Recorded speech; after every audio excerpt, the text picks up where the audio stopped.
What is healthy anyways? We talk about fitness. This is the podcast Fitness Freedom.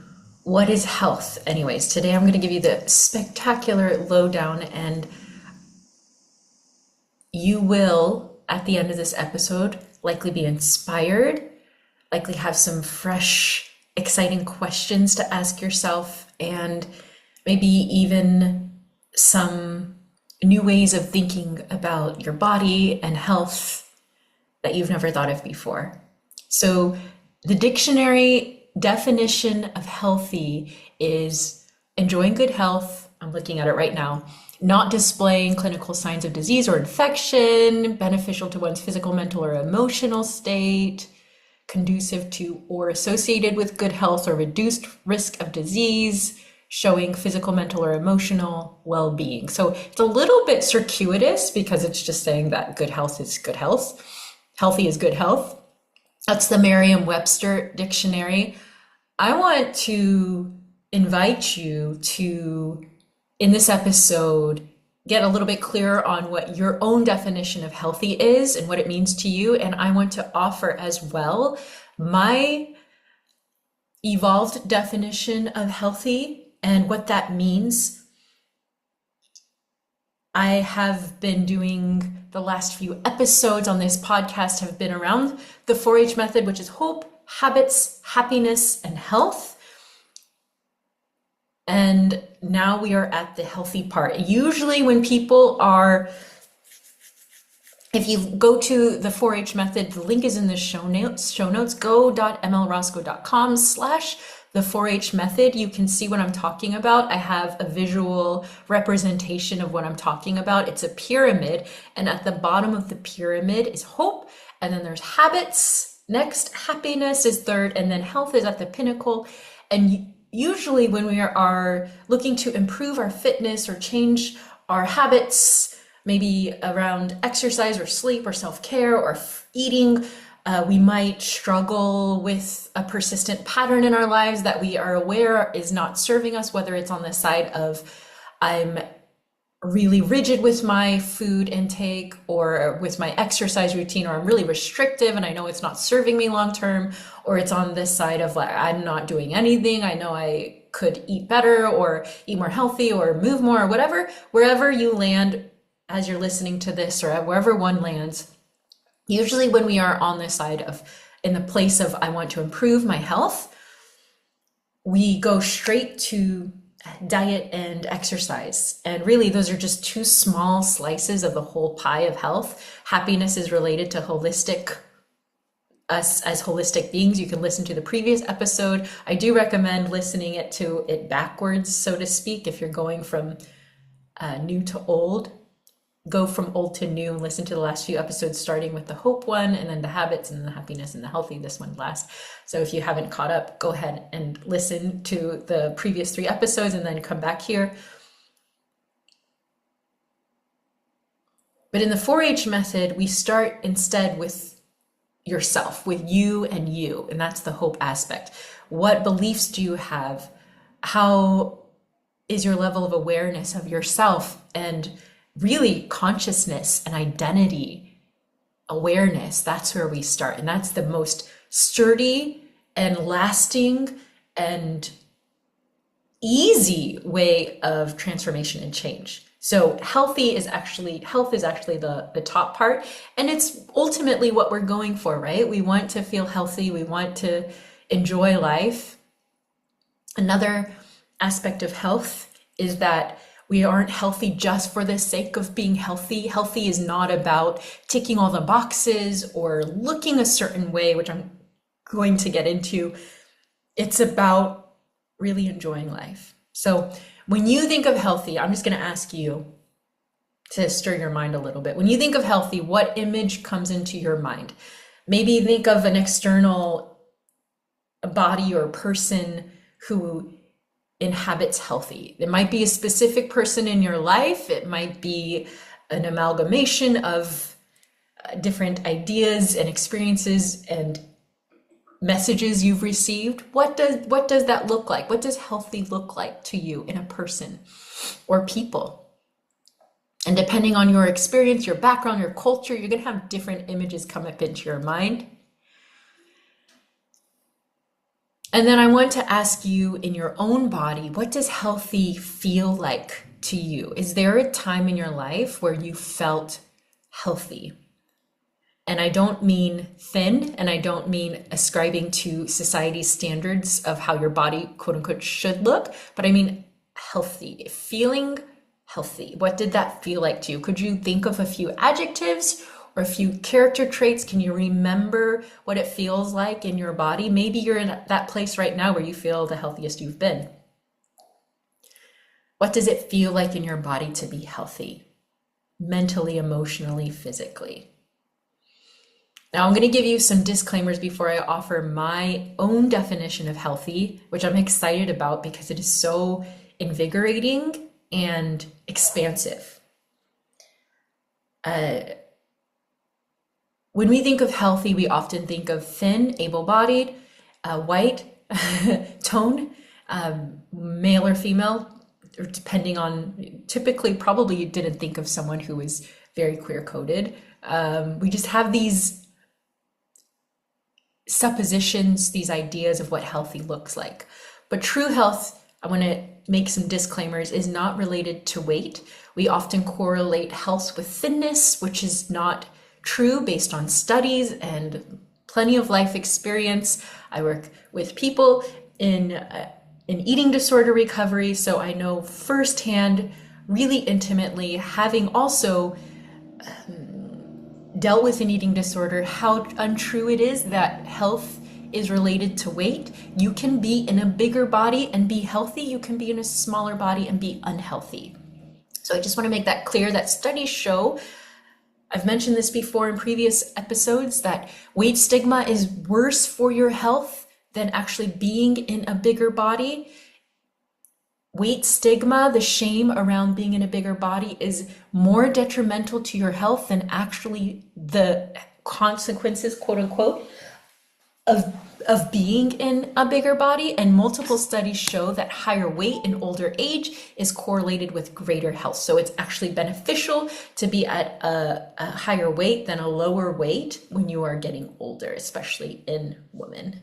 So I just want to clear the air that health, when you think of health, we don't need to automatically think of a skinny person or a thin person, because that is not always true. They don't even have to be toned or have visible muscles. That's not the definition of health. Another thing is that I want to recognize is ableism, that people do experience chronic illness, and it has nothing to do with their moral character or even the choices that they're making in their lives. They could be doing all the quote unquote right things, or doing the tonics or whatever, and it just exists, and that's the world that we live in.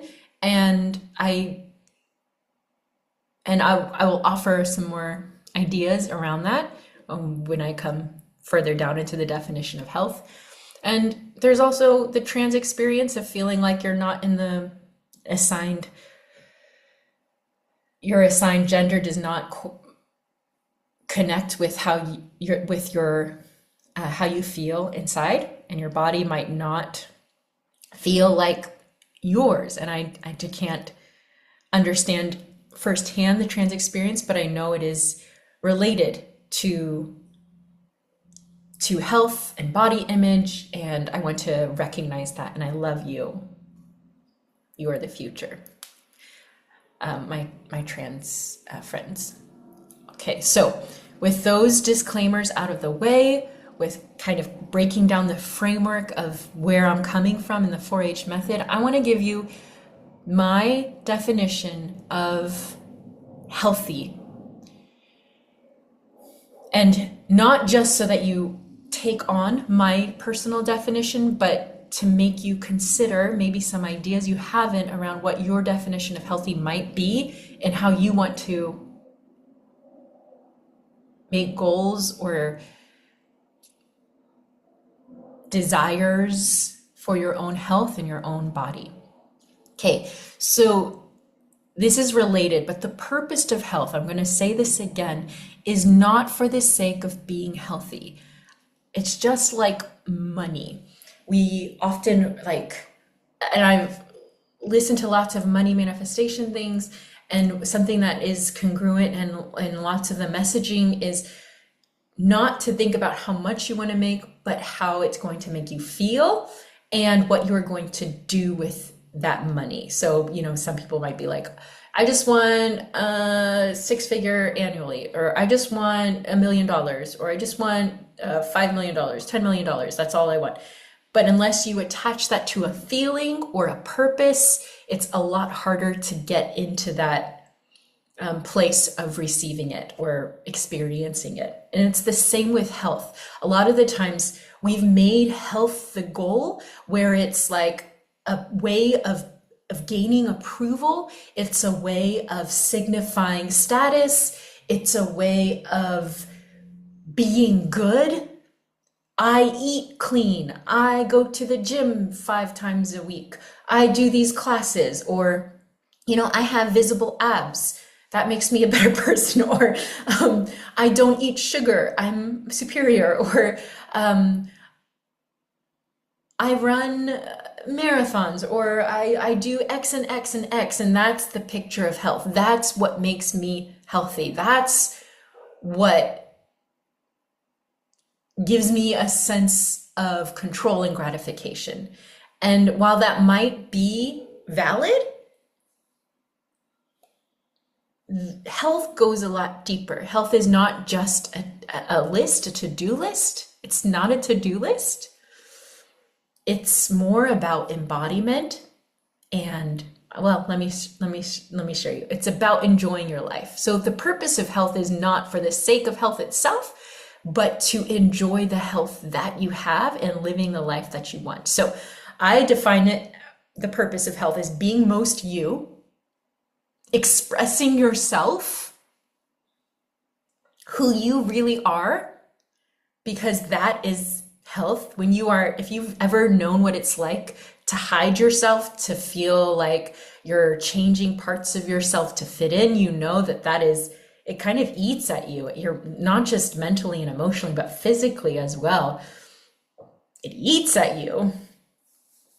I know that there were some negative consequences in my life for coming out, given my community and where I was at that point in my life. But I chose to be me, and I knew that that was the realest expression of myself, to be out in my queerness and my attraction to not just men and heterosexuality, but to be out in that. And even though it cost me some things in my life, that was a healthy choice. I was choosing to be me. And there's been so many other, I'm sure in your life, ways that you've had to choose to be you. And there's a sense of freedom there and self-expression. So the purpose of health is to be most you, your spirit, your essence, who you are, and expressing that.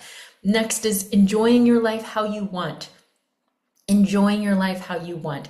And we don't often tie desire and fun and pleasure with health, although studies, if you keep up with things, studies show that it is so congruent with a healthy life. Enjoyment and pleasure and fun and space. We're recognizing more and more how important that is. And it really, really is. Enjoying your life how you want. And if you are expressing yourself, enjoyment comes as a result. And then doing the things that are most important to you. Number 3, doing the things that are most important to you. Like what matters to you in life. Not necessarily that you have to have this clear mission and purpose that you must fulfill. Maybe you feel that way, maybe you don't. I talk about this in the 4-H method and your why. It's a really powerful lesson. But doing what it matters to you. Is it to be a good parent? Is it to excel at your job, your career? Is it to have fulfilling friendships? Is it to climb all the mountains? Whatever the things are that are important to you, that's the purpose of health, to be able to fulfill the things that are most important to you in the body that you're in. So it's about being, enjoying, and doing what's most you. Isn't that cool? That's the purpose of health, I believe. And then there are some characteristics that when you are experiencing this, there are some outcomes. And I have this on the 4-H method page. Again, you can go there and look at it. And this is so exciting. This is way more empowering and exciting and enlivening and energizing than, I'm just trying to lose 10 pounds or I need to eat better or I need to get into a workout routine. This is so much more exciting. Okay, so this is the characteristics and the outcomes, the expressions of what I've described as the purpose of health. And there are 3 E's, because I like alliteration. If you look at my page, the hope, habits, happiness, health, there's a lot of alliteration just in my work because, hey, I heard that Gabor Mate, is that how you pronounce his name? He likes alliteration too. I was like, yes, cool. Okay, so we got emancipation, which is a big word, but you probably know it. Emancipation, empowerment, and energy. So this is also coming from a lens of someone who has gone to the extremes of quote unquote healthy, was super strict and rigid in my food intake and my exercise routine, who also went the other way and, went between the letting completely go and feeling so overwhelmed with the rules and then going back and the penance and sinning cycle, so to speak. And if that is something that you relate to, I highly recommend going to the 30-day radical renewal and shifting your relationship with food and exercise, yourself and others in 30 days. It's really, really powerful. And that can be a great starting point for you if you're in that place where you are in that cycle where it just feels like it's up and down and sinning and atoning, or something to that effect with your food, with your exercise, where it's never enough. Please go check that out. That could be super healing for you and helpful for you. Anyways, so this is coming from someone who's experienced this, where the definition of healthy isn't just, oh, I have a good resting heart rate and I don't have disease. It goes deeper than that, because of my experiences and working with others and seeing it in real life with other people as well. Okay, so number 1, you are emancipated or freed, liberated. Can you think of another word? Freedom, liberation, expansiveness, no ties, no burdens from society's standards for your body. And that is not easy. So I'm just going to pause there. It's just not easy in the world that we live in, but it is possible to be more and more disconnected from how you feel your body should look. And this is the starting point, not just society standards, but your own internal critic, which is a lot of external messages internalized that have become a part of your inner narrative around, oh, I'm so fat, or in a negative way, or like, oh, my body's so ugly, or look at how flabby I am, or why does my belly look like this, or I'm not the right size, or if only this would be different. That internal critic a lot of it is society, peers, generations, ancestors, messages that have been passed on to you that you've internalized that feel like you. But health starts with being free from those voices. It doesn't mean that it is always absent. You'll see messages everywhere. I'm so tired of seeing GLP-1 ads like Ozempic. I have this song in my head. It sucks. I'm really tired of it. And I encourage you to do some research on it. This is a side note, do some research on it. Do some research in general on anti-fatness. Listen to books, listen to podcasts, get different perspectives. Listen to Christy Harrison, some of her books, Anti-Diet, or Aubrey Gordon, myths about weight, stigma, all that stuff. This helps you emancipate yourself, free yourself from these standards and from your own critic. because you do not exist. Your purpose for existing, contrary to patriarchal ideas, sexist ideas, societal ideas, especially for women and those of us who are in the minority, people of color, especially for us and queer people, listen, you do not exist for the pleasure or approval of anyone else. That is not the purpose of your existence. You do not exist for the pleasure or approval of anyone else. You do not exist for the pleasure or approval of anyone else. You exist to enjoy life, express yourself, expand into your biggest desires, and grow and just fucking enjoy your life. That is your purpose. So part of health, foundational, because we live in a world, we live in a context, is being emancipated from those society's standards and your own internal critic. And that is a big part of where we start, especially in the habits aspect of movement and food. We really unpack in the 4-H method a lot of what goes into our decisions around movement, what goes into our decisions around eating. It seems so innocuous. It seems so like, oh yeah, mindless. Yeah, I'm just going to eat this. But why do you choose that? What is behind that? What society do you live in? What guilt comes up when you make certain choices? You do not exist for the pleasure or approval of others. And health starts with being emancipated from those standards and your own internal critic. No shame.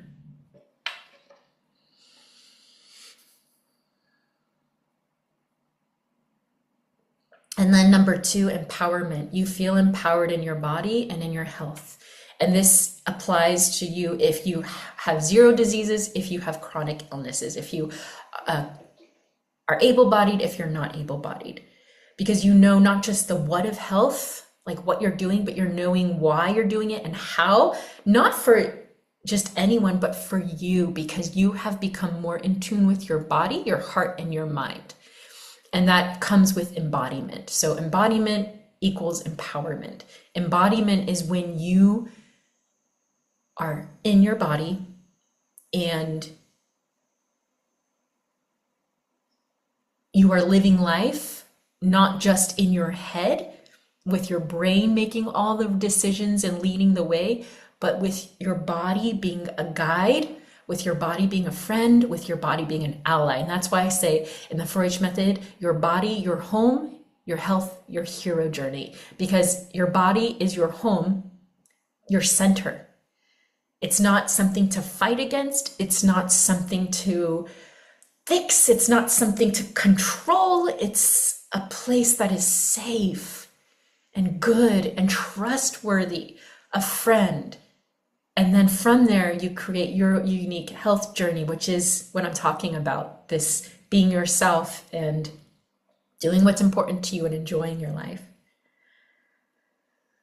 And that doesn't mean that it's all positive, it's all easy. There can be feelings of discomfort, there can be challenges, but you understand your body and you are comfortable being in your body. So you move through the world in and with your body. And that doesn't mean that you love your body every single second or you have 0 negative thoughts, but and it's not even that you see your body as like a tool. Your body is way more than a tool. It's not just a thing that you have to carry around with you. You actually feel simpatico, compatico with your body. You're moving with your body in life. It's a friend, it's an ally.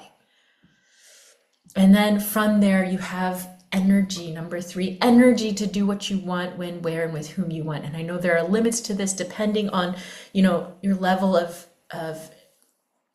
able-bodiedness and illness, and even sometimes culture and society. And there are different factors to this. So I don't want to oversimplify it because we live in contexts, but within the range of what is possible for your body, you have energy. And I don't just mean physical energy, although that's true. It's desire, it's zest for life. Because you're in tune with your body, you are making better choices for yourself, and you are clear on who you are and what you want. And so you have the focus and drive to spend your energy on things that really matter to you, with satisfaction and enjoyment with what you have. And so energy is not just physical energy, it's also desire, it's emotional energy, it's mental energy. And in the 4-H method, we get really clear on what matters to you, what you want. We start with you, because health, the purpose of health is to be yourself, to express yourself and how you want in your fullness, and enjoy your life how you want, and do the things that are most important to you. And at the end of your life, to look back and be satisfied, be happy with the choices that you made, however that looks for you. So what now is your definition of health? What image comes into your mind when I ask you, what does healthy look like? What does healthy mean to you? What does it feel like to be in a healthy body for you, in your experience? Have you gathered anything new? Has your mind shifted at all? How do you feel listening to this? If you're feeling anything that I'm feeling, it's excitement and a sense of possibility and comfort, because this rings true. This rings true. And if it feels like it rings true for you, and you would like to do health and fitness a different way, where this is the purpose and these are the characteristics, where it's not about how your body looks or even what it's able to do in the strictest sense, or it's not about your weight. It's not about how perfect you are or what to-do lists you can check off. If you really want to experience deep health and what that means, I give you the biggest invitation, arms wide, to come join the 4-H method. Again, the link is in the show notes. There's more information. If you have any questions, feel free to reach out to me. I have contact information in the show notes as well as on my website. I'm happy to support you in your decision. But what would it be like to experience deep health for you? What would it be like to be more of you and to express it through exercise and movement and food and these healthy habits, not despite them or as an aside, but as through them, with them. How cool is that, to take something that could harm you and to make it something that helps you and supports you in really being most you and enjoying the life that you want to live? What else is health for? What else is health for? Come join us. That's my greatest invitation to you. As I say at the end of this podcast, if you have any questions, as always, let me know, and share this with someone. Share this with someone. That could be one of the biggest gifts you give them today. I like you and I love you.